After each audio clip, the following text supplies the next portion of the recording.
Assalamualaikum warahmatullahi wabarakatuh.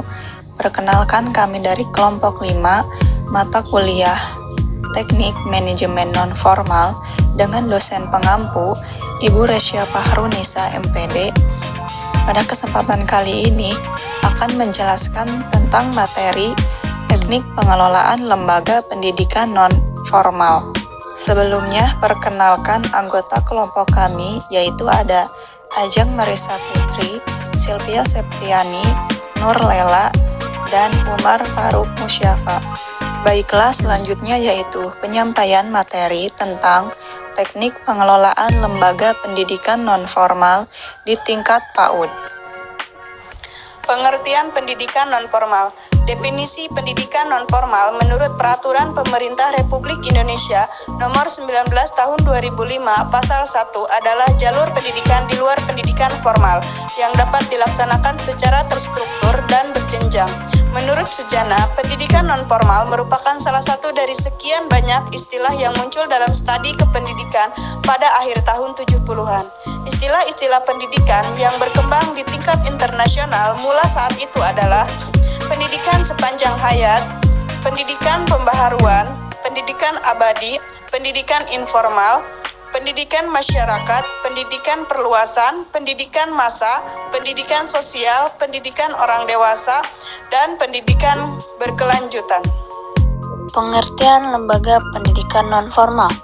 Dalam Undang-Undang Nomor 20 Tahun 2003 tentang Sisdiknas disebutkan bahwa lembaga pendidikan non-formal adalah jalur pendidikan di luar pendidikan formal yang dilaksanakan secara terstruktur dan berjenjang.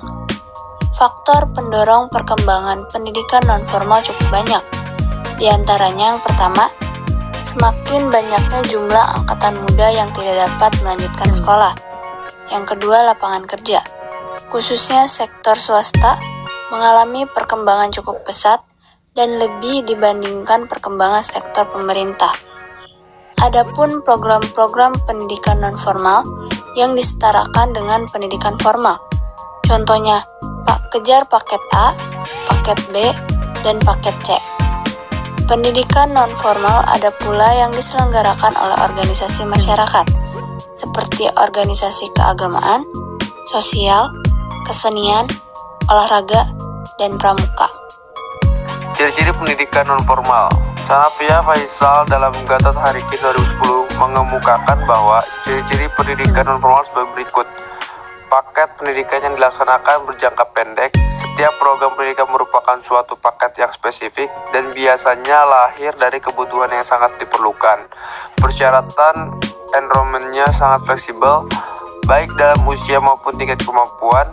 Persyaratan unsur-unsur pengelolanya jauh lebih fleksibel. Sekuensi materi pelajaran dan latihannya relatif lebih luas, tidak berjenjang secara kronologis, walaupun terdapat tingkatan-tingkatan, misal tingkatan dasar, menengah, dan tinggi.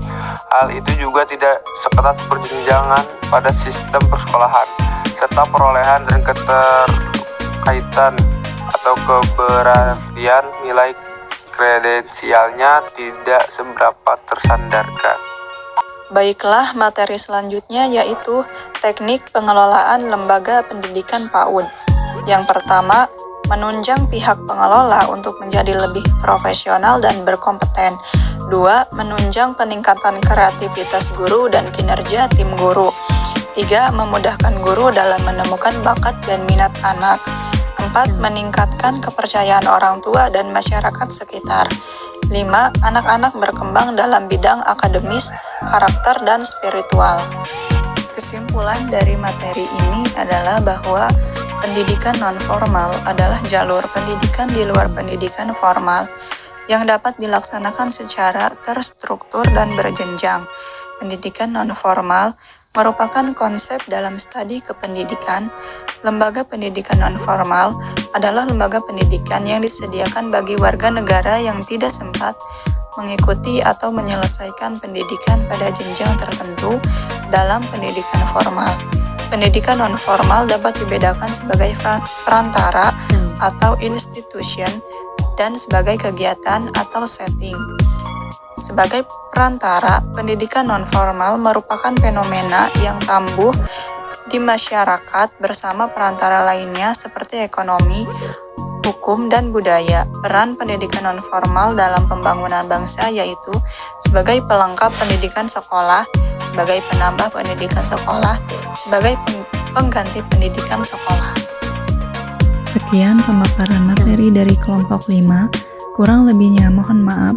Wassalamualaikum warahmatullahi wabarakatuh.